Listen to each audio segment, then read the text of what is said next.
Stuffing, a classic Thanksgiving dish, but should you go store-bought or homemade? Thanksgiving is just under a week away, and we've already covered pies, we've covered sparkling cider, and now we're going to cover the classic stuffing. Today we've got 5 different stuffings to try. We've got 4 store-bought and we've got 1 homemade. The store-bought ones are Oroi, Pepperidge Farm, Kraft, Stovetop, and Miss Cubbisons. And then we're making a homemade recipe from Epicurious. We're going to be trying all of these stuffings one at a time, and we're going to rate them on a scale from 1 to 10, and the stuffing with the highest combined score will be crowned the best. We're getting started with the classic Kraft Stovetop. This is something that's been around for ages. It's something that I ate when I was a kid.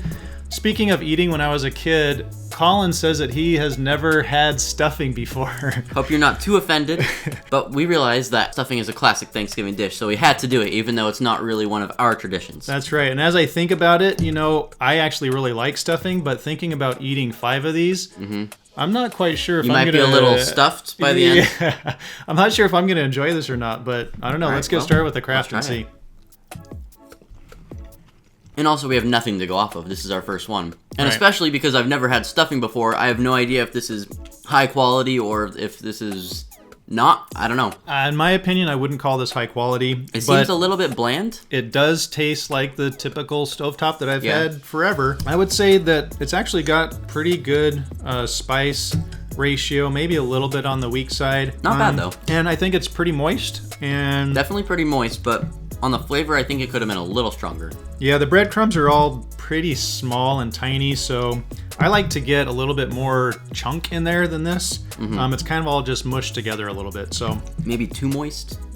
Maybe a little bit too moist. Okay. I would say just about right, but maybe a little bit less than that. So I'm going to rate this a 5. Me too. I was just going to go right in the middle. Never had it before, so this one I'll just use as a baseline. Kraft is a 5. Let's move on to Miss Cubbisons.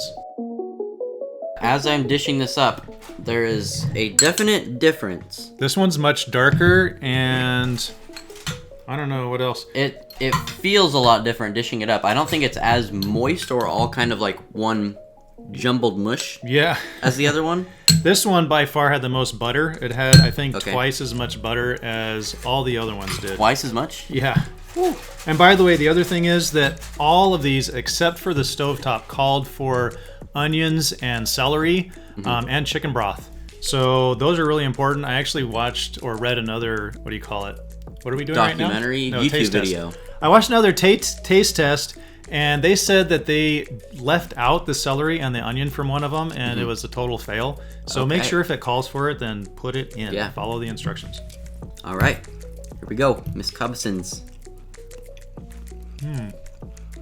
More bready, less flavor. A lot less flavor. It's actually getting stuck in my throat. This it's is kind of dry. This is not the same food at all to the other one. This has a lot less spice tasting, and it's kind of just bread basically. It's just bland, which is weird. Like the vegetables in it, the celery and the onions, I really don't even taste them or notice them. Yeah, I'm just getting bread. It's just the flavor is not great. Flavor's not great.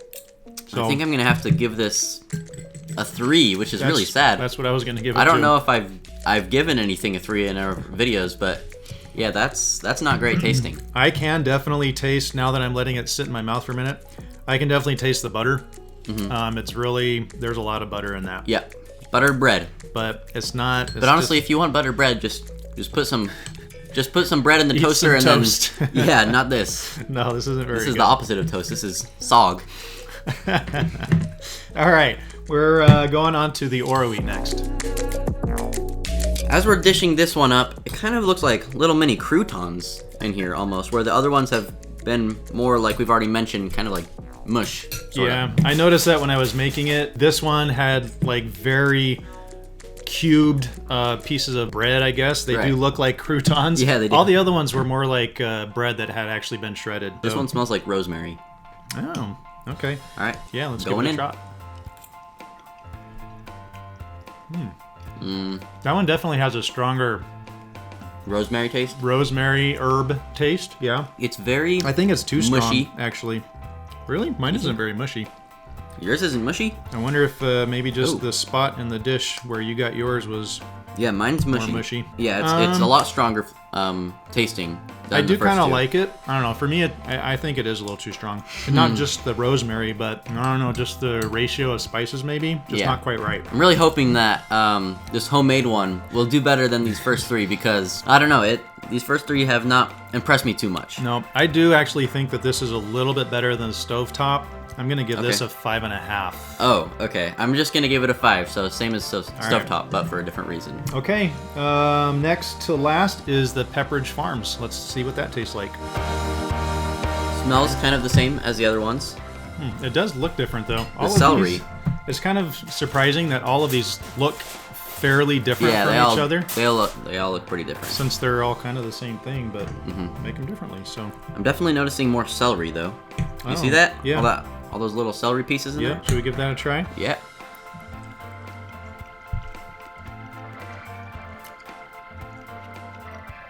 I think the consistency is good. Yes. The texture. That's definitely the best texture out of all of them. It took me a second to get the flavor, but I do kind of like the flavor. Now that I can taste it, it kind of took a second to kick in. This one's, I think, the best so far. I think so too. It's pretty even. There's nothing that's too overpowering. Like in the last one, I thought the herbs were just a little too overpowering. But it's also not bland. It's got good flavor. And it's not too soggy and not too dry. So yeah, I'm saying this one's definitely the best so far. I think I might have to give it, I don't know if I want to go all the way up to a 7. I think I'm going to give it a 6.5. I'm going to give it a 7. All right. Yeah. I mean, a 7 isn't like it's awesome, but it's pretty good. Yeah, it's pretty good. It's pretty good. All right, Pepperidge is in the lead. Let's see if the next one, the homemade, can take it down. Take it for a ride. All right, now something that I've noticed as we've done a bunch of these videos is that even if the homemade one doesn't necessarily taste better, it almost always looks better. Yes. And this is definitely the case for this one too. I mean, the big bread chunks just look really good. So for this one, the instructions say to get country white, I think, country white bread or something like that, and shred it yourself. Yeah. So into 1-inch chunks. So that's what it looks like, and actually, to me, it looks a lot better that way. This looks much better, in my opinion, too. And as far as the prep time for homemade versus all these other ones, the stovetop took like almost no time because you just throw some butter and water, boil it, and then put the stuff in and fluff it up. These other ones, you have to cut the onions and the celery, but the homemade one does take longer because you got to cut all the other fresh herbs like sage and thyme and rosemary and everything. So let's see if it was worth it. Ooh. Whoa. I like the fresh herbs. That is a much different taste than any of the other ones. I really like it. Way different. There's something in there that I can't quite put my finger on what it is. It's really weird tasting. You know what I like? I really like the big bread chunks. Me too, definitely. They're kind of chewy, not soggy at all, but just right, in my opinion. Yeah, okay, this is good. Definitely the best consistency out of all of them, like, by far. No wonder this had, like, almost every review was a positive review. So basically a 5-star recipe.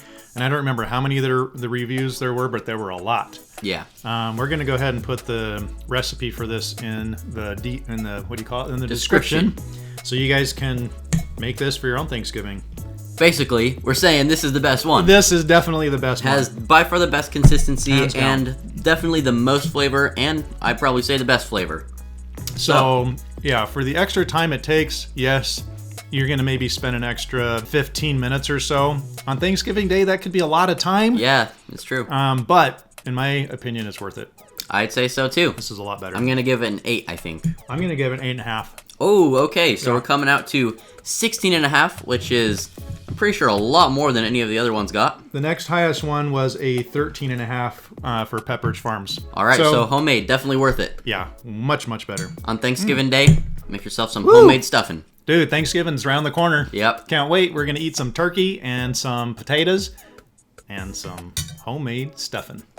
Thank you guys for watching this video. We hope you enjoyed it. And if you did, make sure to leave it a like and subscribe for more content. And have yourselves a good Thanksgiving. We'll see you back here next Friday for another video. We'll see you in the next one. See ya.